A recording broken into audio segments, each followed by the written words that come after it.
या कुन्देन्दु तुषार हार धवला या शुभ्रवस्त्रावृता या वीणावरदण्डमण्डितकरा या श्वेतपद्मासना या ब्रह्माच्युतशङ्कर प्रभृतिभिर्देवैः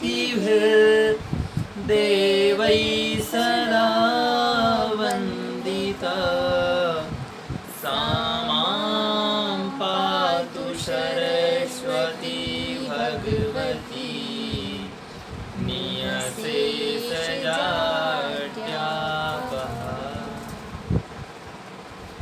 सर्वे मित्राणि शुभ संध्या। आज हम पुनः संस्कृतादेवप्रिया यूट्यूब चैनल में आप सभी का स्वागत करते हैं। हमने पूर्व कक्षा में सुगम अनुवाद चंद्रिका इस पुस्तक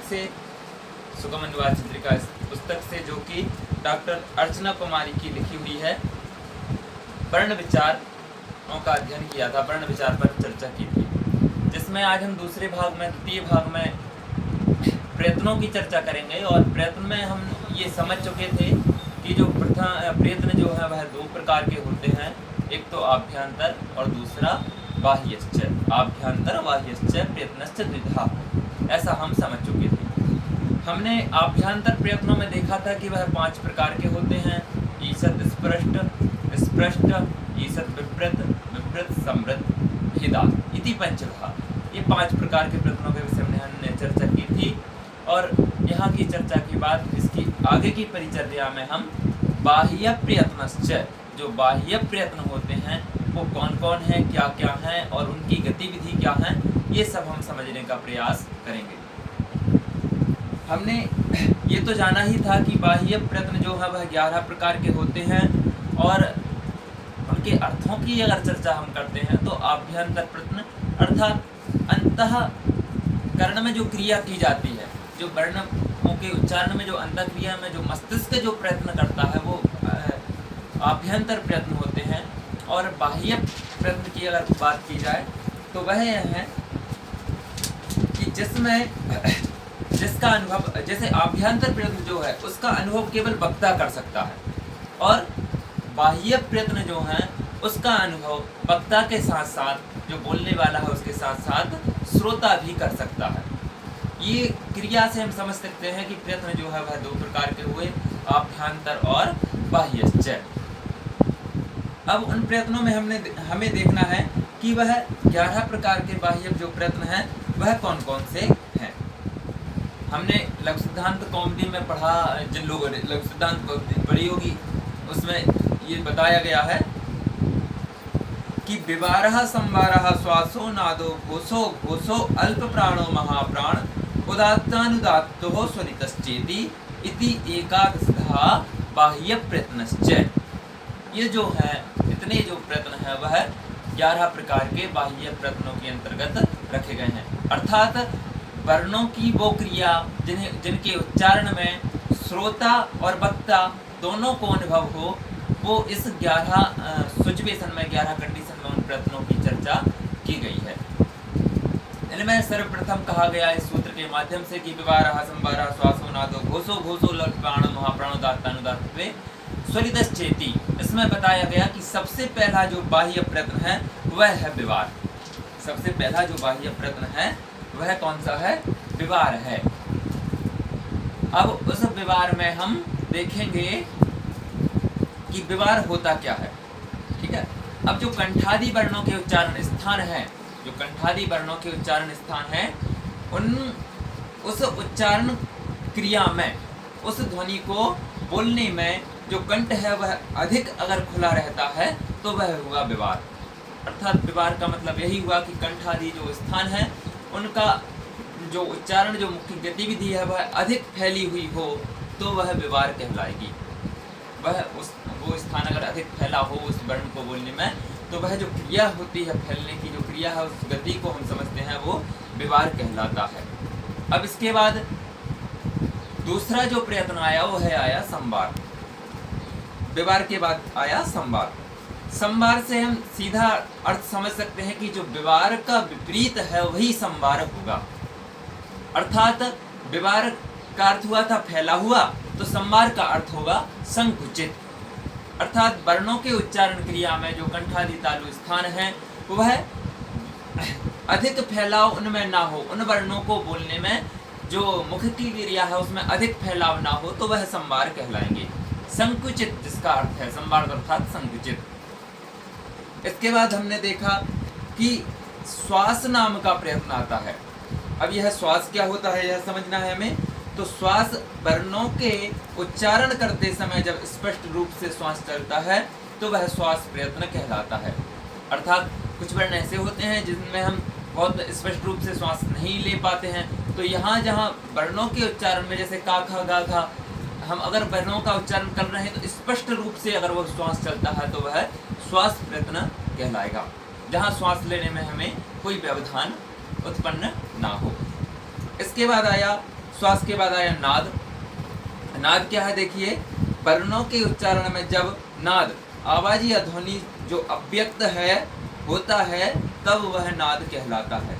अर्थात जो आवाज है जो ध्वनि है वह अव्यक्त हो, अर्थात बोल चुके हों व्यक्ति उसके बाद वह ध्वनि गुंजायमान हो रही हो, अथवा जैसे हम देखते हैं कि हमारे आध्यात्मिक क्रियाओं में आध्यात्मिक जगत में जैसे हम ओम का उच्चारण करते हैं तो ओम के उच्चारण के बाद भी उसकी जो ध्वनि है उस वातावरण के अनुकूल रहती है, उस वातावरण में उस शब्द की ध्वनि मिश्रित हो जाती है और वह गुंजायमान रहती है। एक तरह से और हम समझ सकते हैं कि जैसे आप लोग अगर योग क्रियाएं करते हो तो उनमें भ्रामरी प्राणायाम इत्यादि जो होता है जिसमें हम नेत्रों को बंद करके आँखों को ऐसे दोनों उंगलियों से मध्यमा और अनामिका से दोनों उंगलियों से ऐसे आँखों को दबा करके और जब किसी एक विषय का चिंतन करते हैं तो आप देखेंगे और समझेंगे कि हमारे पूरा जो अंदर का भाग है उसमें कहीं ना कहीं ध्वनि उत्पन्न हो रही है,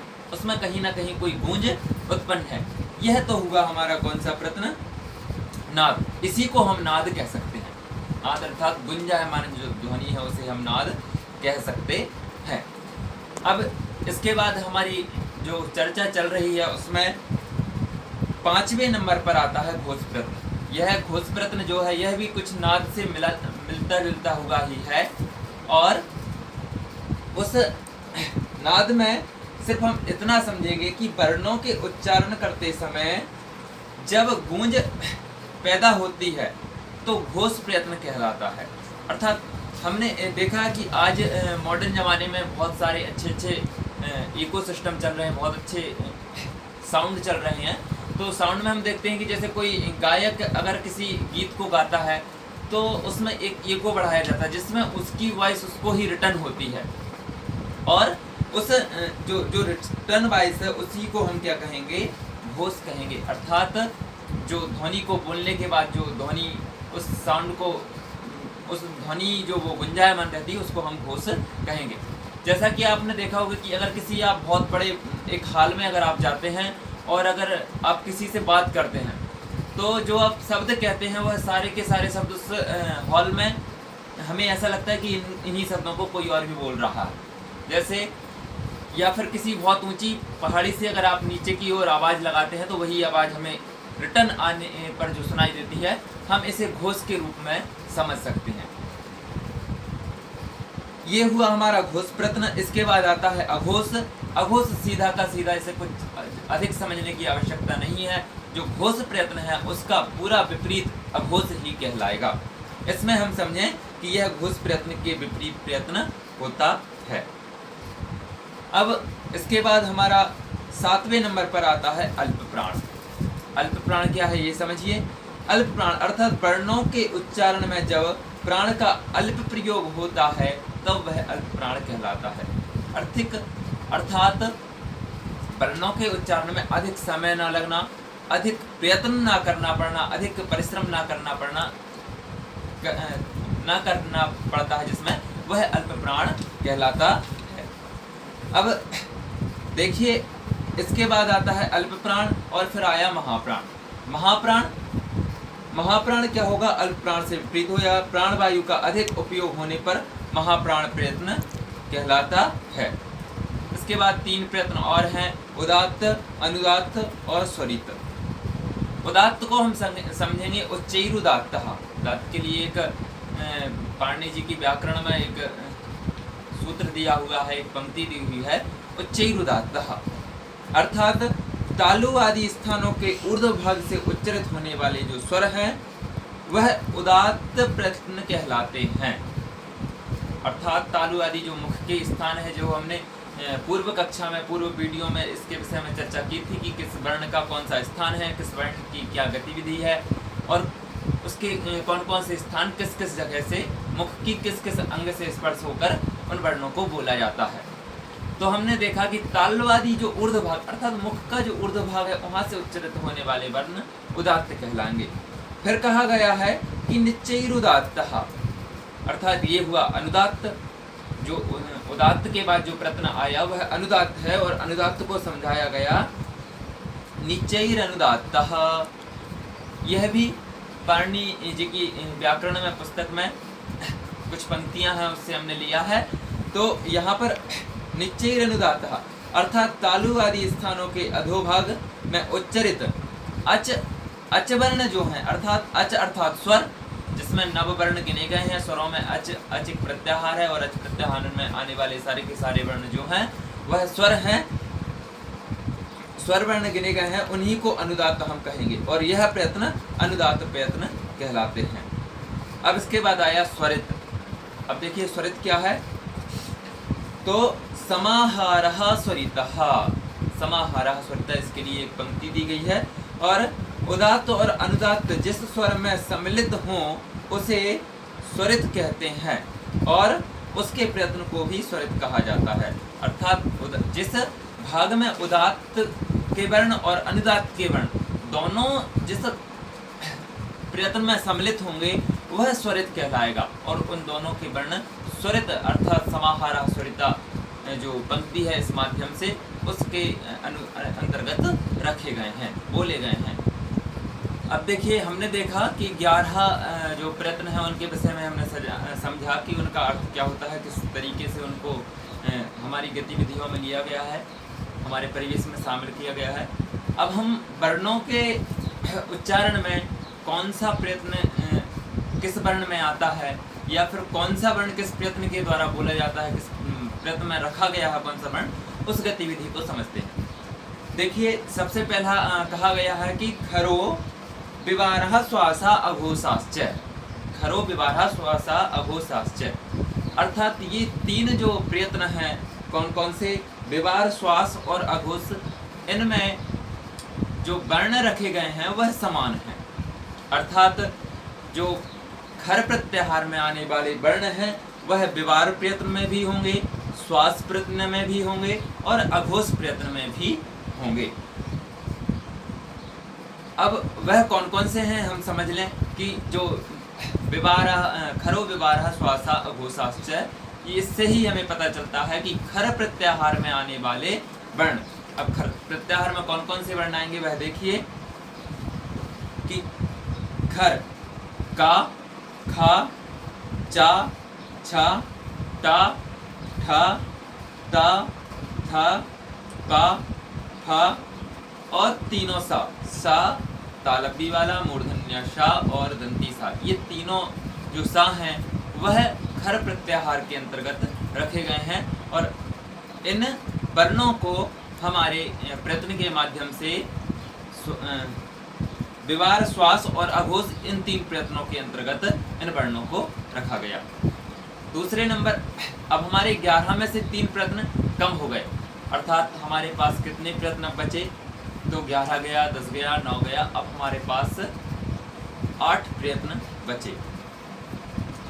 अब देखिए कि संबार, नाद और घोष, इसके लिए कहा गया है कि हसः संबारः नादः घोषाश्च। यह जो पंक्ति है वह व्याकरण से ली गई, लघु सिद्धांत नामक ग्रंथ से ली गई। तो हसः संबारः नादः घोषाश्च, ये जो 3 प्रयत्न हैं इन प्रयत्नों में हस प्रत्याहार में आने वाले वर्णों को रखा गया। अर्थात हस प्रत्याहार में जो वर्ण आते हैं उनको बोलने में जो प्रयत्न करना पड़ता है वह कौन कौन सा प्रयत्न करना पड़ता है, तो कहा गया है कि संभार नाम का प्रयत्न करना पड़ता है, नाद नाम का प्रयत्न करना पड़ता है और घोष नाम का प्रयत्न करना पड़ता है। कौन से वर्णों को बोलने में, हस प्रत्याहार में आने वाले वर्णों के उच्चारण में।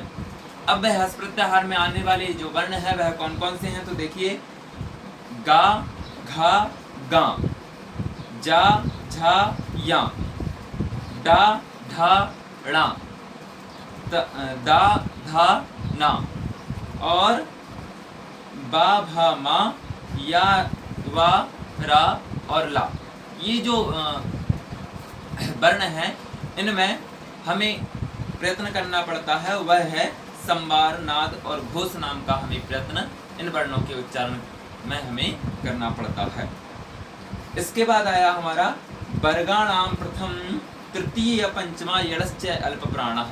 ये अल्प प्राण और महाप्राण का ये जो परिचर्या है, जो चर्चा है, वह हम पूर्व कक्षा में भी कर चुके हैं, लेकिन फिर भी देख लीजिए कि अल्प प्राण में आने वाले वर्ण कौन कौन से हैं। तो कहा गया कि वर्गाणाम प्रथम तृतीय पंचमश्च अल्प प्राणः, अर्थात वर्गों के प्रथम, तृतीय और जो पंचम वर्ण है वह इसमें अल्प प्राण में रखे गए हैं। अर्थात वर्गों के प्रथम तृतीय कौन से हैं, तो का, गा, गा, चा, जा, या, टा, डा, णा, ता, दा, ना, पा, बा, मा, या, वा, रा और ला, इनको अल्प प्राण में रखा गया। फिर आता है महाप्राण। तो कहा गया कि वर्गाणाम द्वितीय चतुर्थौ सलश्च महाप्राणः, अर्थात वर्गों के द्वितीय और चतुर्थ और सल प्रत्याहार में आने वाले जो वर्ण हैं वह महाप्राण में रखे गए। और उदात्त अनुदात्त स्वरित वाले जो वर्ण हैं वह हम देख लें कि कौन कौन से हैं। आ, ई, उ, र, री, ए, ओ, आई, औ। यह जो वर्ण है यह उदात्त अनुदात्त और स्वरित के अंतर्गत स्वरित अब हम देख रहे थे कि जो उदात्त अनुदात्त और स्वरित है वह आ, ई, उ, र, री, ए, ओ, आई, औ होता है। इसके बाद मुख्य बात यह है ध्यान रखने के योग्य कि किसी भी वर्ण का चार जो है वह क्या होगा, अल्पप्राण होगा, किसी चार का और किसी का महाप्राण होगा। अब देखिए जैसे कि बाह्य प्रत्यय में जो वर्ण है वह अगर हस प्रत्याहार का होगा तो हस प्रत्याहार में आने वाले वर्ण के साथ संभारनाथ घोष के साथ साथ अल्प प्राण होगा। संभारनाथ घोष जो प्रयत्न है उनके साथ अल्प प्राण का प्रयोग, अल्प प्राण वाले प्रयत्न होंगे। जो वर्ण अल्प प्राण में रखे गए हैं वही होंगे। और दूसरा जो खर प्रत्याहार में आने वाले वर्ण है वह व्यवहार श्वास आघोष के साथ साथ अल्प प्राण और महाप्राण में से कोई एक होगा। अब देखिए हस प्रत्याहार में मतलब केवल अल्प प्राण आना है और खर प्रत्याहार होगा तो जो अल्प प्राण है और महाप्राण है उनमें से कोई एक होगा। इसके बाद हम अगली कक्षा में पद की चर्चा करेंगे कि संस्कृत में पद क्या हैं, सुबंत, तिगंत इत्यादि जो प्रत्यय हैं उनकी चर्चा करेंगे। आज के लिए इतना ही, धन्यवाद।